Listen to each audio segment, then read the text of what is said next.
Morning everybody.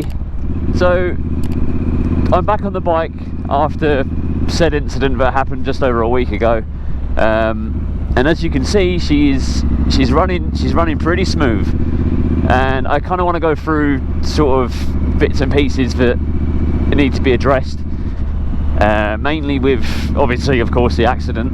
I was riding like that, so when you watch the footage I'm riding like this with my hand off the bar for about a good 2 to 3 seconds, whereas, you know, you should always ride with your hands on the bars. And I've had a lot of comments saying that, you know, you need to be holding on all the time,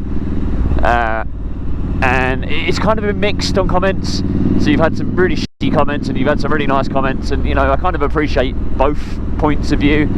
And what would have helped, yes, is if I had both my hands on the bars at the time, but in another way that's also very unrealistic, because once if you need to turn your camera on or flip your visor up, you know, you can't see anything. You know, there's excuses, and there's, you know, and at the end of the day there's always going to be people shitting on videos. It just is what it is.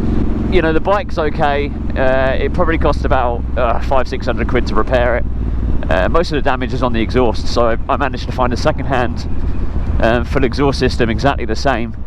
A couple of scratches on it, but nothing major. So I bought that. My handlebars are pretty much the only thing that I need to replace, because I don't know if you can see it on camera, but they are slightly bent. They're kind of going, I can't do it with both my hands, but they're kind of going one way, which kind of, I'm not really noticing it while riding, but I am going to get them changed as soon as I get a little bit of money in the bank account, because I can notice it. But she's running perfectly fine. I've actually wrapped my exhaust as well with heat-proof wrap. Now I'm not sure if I'm a big fan of it or not, because it is actually getting very, very hot on my leg. it also kind of looks like he's done that. But I had a couple of comments about, you know, it's not just road surface, it was the bike, and a lot of people saying, you know, there's something clearly wrong with this bike. And I can tell you this from experience, that I've had this since February. It's been serviced, and it's honestly been an absolute blast. I've never had a problem with it. I'm going to shut my visor for you. It's been an absolute blast to ride it. It sounds lovely. It rides so smooth.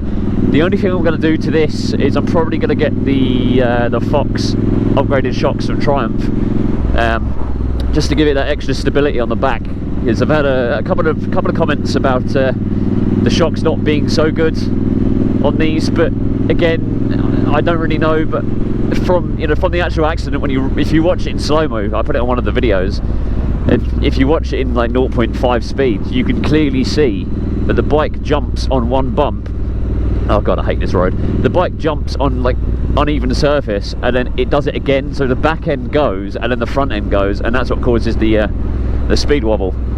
But again, everyone's gonna come up and over-analyze it and be like, you're at fault, the bike's at fault, and then you got people who are like, no, you're not at fault, it's clearly the cancel. And at the end of the day, I'm gonna go with it was both. It was a bit of me, and it was also shitty roads. It just is what it is. I should have had my hand on the handlebar. That might have helped. It might not have. We'll never know. Does it put me off riding? Not at all. I'm still battered and bruised. I'm not as bad as I was. As I say, it's been just over a week. I'm still a little bit blue and yellow on my chest, which took pretty much all of the impact. But overall, I'm okay. I just need to go back and actually go back on that road just to kind of face that fear and get over it. But yeah, I'm okay. The bike's all right. We're back on the road. It wasn't, you know, I wasn't killed. I wasn't too hurt. I had a lot of adrenaline pumping through my veins, as you can imagine, when you come off a bike at 50 miles an hour and slide down the road. But I also had a couple of comments about my head's hit the floor. People saying that my crash helmet took a lot of damage.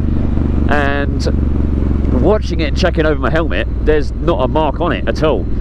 But you can see that my camera comes flying off at one point, and the camera's back on now. I've had to well, kind of put a couple of holes in some of the vents, not through the helmet, just through the air vents, to mount the camera back on, which you can see is there. You can't really actually see, to be fair, but it's on. But I do need a new helmet, quite bad, but unfortunately they don't make this exact helmet anymore. They discontinued it a couple of years ago, which kind of sucks because I don't want to have a black lid. I like having something that kind of stands out because it makes people see you, which is quite nice. But now I wanted to address the problems with what was going on. I don't know how long this video is going to be, to be fair, because again, I'm not used to I'm not used to just talking to a camera.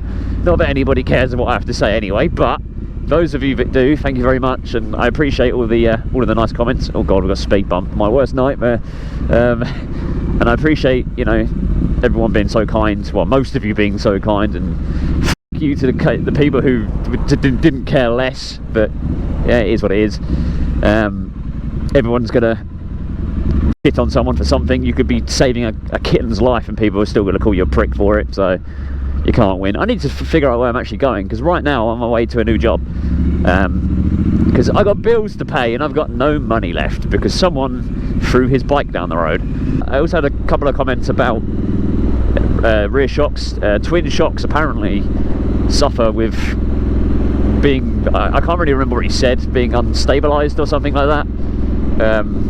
Again, this is my very first bike with twin shocks, so I don't really know. But I'm also armoured up.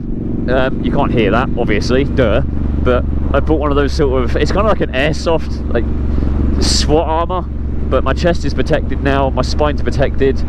When I had the crash, I was wearing my gear. I always ride with my gear. Always wear your gear, people, because trust me, from experience, hitting the road at 50 miles an hour, it's not very comfortable. It kind of hurts, not gonna lie. But I had my Alpine Star jacket on, which is just, you know, had elbow pads, back protector, but there was no chest protection. And unfortunately, that's the part that hit the floor, because I kind of like went Superman and then started roly-polying down the road. So I can officially say I've done a front flip, I suppose, over handlebars. It's quite impressive. But I'm very, very lucky. I didn't break anything. I wasn't rushed up the hospital. I was taken to the hospital by my partner, just in case anything, you know, internal bleeding or anything like that. I knew there wasn't, but it was always worth getting checked out. But I was told that I was extremely lucky that I didn't break my sternum, which would have been extremely painful. Well, it still is painful now, but luckily she's just bruised. But yeah, this is my first day as well back on the bike, so this feels a little nerve-wracking, I'm not gonna lie. I mean, when you have an accident from something, it kind of always puts you off a little bit. But this is also my only mode of transport, so I kind of have to buck my ideas up and get on with it. But I'm a little bit rough around the edges when it comes to riding this. I haven't ridden the Yamaha either for a while, so that's going to be interesting to ride. But I always find this more comfortable than the MT-07. But even when you watch the videos, you can see this bike kind of juttering and bouncing around. But that isn't the bike. That is genuinely how shit our roads are. And it's something that a lot of people, many millions of people, are going on about. But you know, at the end of the day, they can't fill every single road, every single pothole. But it's not even potholes. That's the problem. It's just uneven road surface. And I'm up the. I'm kind of roughly doing the speed.